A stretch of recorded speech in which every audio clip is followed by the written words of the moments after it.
Episode 4 तलाक के बाद पहली मुलाकात। विराट की पसंद आखिर तय हो ही गई। यह देखते ही सामने बैठे आदमी के चेहरे पर संतोष भरी मुस्कान फैल गई। उसने हल्का सा सिर झुकाकर सम्मान से कहा, कमाल की नजर है आपकी मिस्टर विराट। इतनी लड़कियों के बीच आपने उसी को चुना जो सबसे अलग दिखाई देती है। यह हमारे क्लब की नई एंट्री है। आज से इसकी पूरी जिम्मेदारी आपकी है। आज की शाम ये सिर्फ आपके साथ रहेगी और आपकी हर जरूरत का ख्याल रखेगी। उस आदमी की बात खत्म होते ही कमरे का माहौल बदल गया।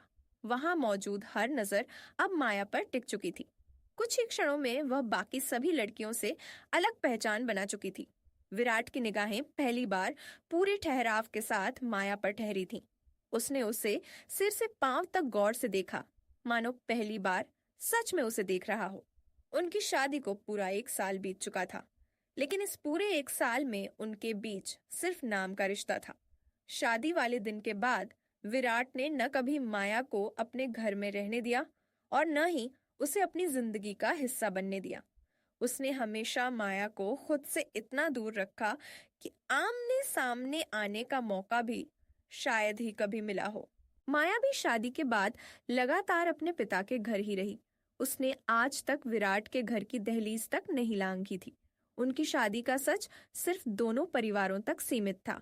बाहरी दुनिया की नजरों में वे दोनों एक दूसरे के लिए पूरी तरह अजनबी थे। विराट ने इस रिश्ते को कभी दिल से स्वीकार ही नहीं किया। उसके मन में माया के लिए इतनी गहरी नफरत थी कि शादी वाले दिन के बाद उसने कभी उसकी तरफ देखने की भी जरूरत नहीं समझी। उसने न उसे पत्नी का अधिकार दिया और न ही अपनी जिंदगी में कोई जगह। आखिरकार इस बेजान रिश्ते को हमेशा के लिए खत्म करने के इरादे से विराट ने बिना माया से मिले ही उसके घर तलाक के कागज भिजवा दिए, मानो उसके लिए यह रिश्ता शुरू होने से पहले ही समाप्त हो चुका था। उनका रिश्ता कब शुरू हुआ और कब चुपचाप टूटकर बिखर गया, इसकी भनक उनके अपने लोगों के अलावा किसी और को कभी नहीं लगी। दुनिया की नजरों में वे आज भी एक दूसरे के लिए अजनबी ही थे। विराट ने बिना कुछ कहे कमरे में मौजूद सभी लोगों पर एक सख्त नजर डाली। उसका इशारा समझते ही क्लब का मालिक, गार्ड और बाकी सभी लड़कियां चुपचाप बाहर निकल गए। कुछ ही पलों में पूरा कमरा खाली हो गया। अब वहां सिर्फ 2 लोग थे, विराट और माया। माया की नजरें अब भी झुकी हुई थीं। उसने एक बार भी सिर उठाकर विराट की तरफ देखने की कोशिश नहीं की। दूसरी ओर विराट की नजरें लगातार उसी के चेहरे पर टिकी थीं, मानो वह 1 साल की दूरी और अनगिनत अनकहे सवालों के जवाब उसकी खामोशी में तलाश रहा हो। कमरे का दरवाजा बंद होते ही चारों ओर गहरी खामोशी फैल गई। विराट के चेहरे की सख्ती अब पहले से कहीं ज्यादा बढ़ चुकी थी। उसकी उंगलियां अनायास ही माया की कमर पर कस गईं। अचानक बढ़े उस दबाव से माया की सांस हल्की से अटक गई, लेकिन उसने दर्द का कोई इजहार नहीं किया। विराट ने उसकी आंखों में देखते हुए बर्फ जैसी ठंडी आवाज में पूछा, तो ये सब कब से चल रहा है?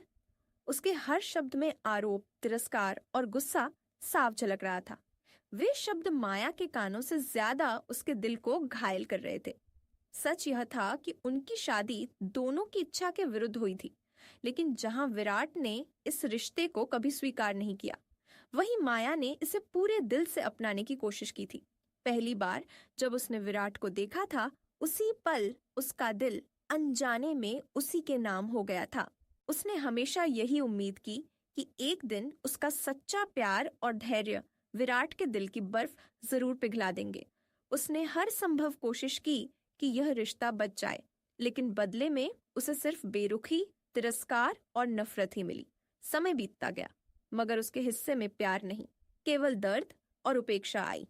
फिर एक दिन विराट की ओर से तलाक के कागज उसके घर पहुंच गए। उन कागजों को देखते ही उसकी आखिरी उम्मीद भी टूट गई। जिस रिश्ते को उसने पूरे दिल से अपनाया था, उसका अंत कुछ ठंडे दस्तावेजों में लिखा हुआ था।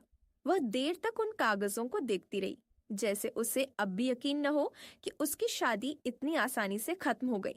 तलाक के कागजों के साथ विराट ने गुजारा भत्ता यानी एलिमनी के रूप में एक बड़ी रकम भी भेजी थी, लेकिन माया के आत्मसम्मान ने उस रकम को स्वीकार करने से साफ इनकार कर दिया। उसने बिना कोई सवाल किए तलाक के कागजों पर अपने हस्ताक्षर कर दिया और एलिमनी की पूरी राशि सम्मान के साथ वापस भिजवा दी। उसके लिए उस रिश्ते की कीमत कभी पैसों से नहीं आंकी जा सकती थी। तलाक के बाद दोनों की राहें हमेशा के लिए अलग हो चुकी थीं। माया ने कभी कल्पना भी नहीं की थी कि किस्मत उन्हें इस तरह इतने अप्रत्याशित और कड़वे मोड़ पर फिर आमने सामने खड़ा कर देगी। कुछ पल तक वह अपनी झुकी पलकों को उठाने की हिम्मत नहीं जुटा सकी। फिर उसने गहरी सांस ली और धीरे धीरे अपनी नजरें उठाकर सीधे विराट की आंखों में देखा। उसकी आंखों में न शिकायत थी न आंसू, बस एक अजीब सी ठंडक थी, जैसे हर दर्द अब पत्थर बन चुका हो। शांत लेकिन बेपरवाह लहजे में वह बोली, गरीबी मुझे कभी मंजूर नहीं थी।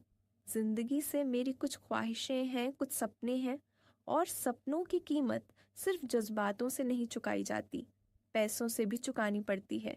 जब मेरा अपना घर ही मुझसे छिन गया तो मुझे अपने लिए कोई और रास्ता चुनना पड़ा, क्योंकि इस दुनिया में बिना पैसे के न सपने पूरे होते हैं न जिंदगी चलती है। और मुझे बहुत पैसा चाहिए, इतना कि फिर कभी किसी के सामने हाथ फैलाने की जरूरत न पड़े।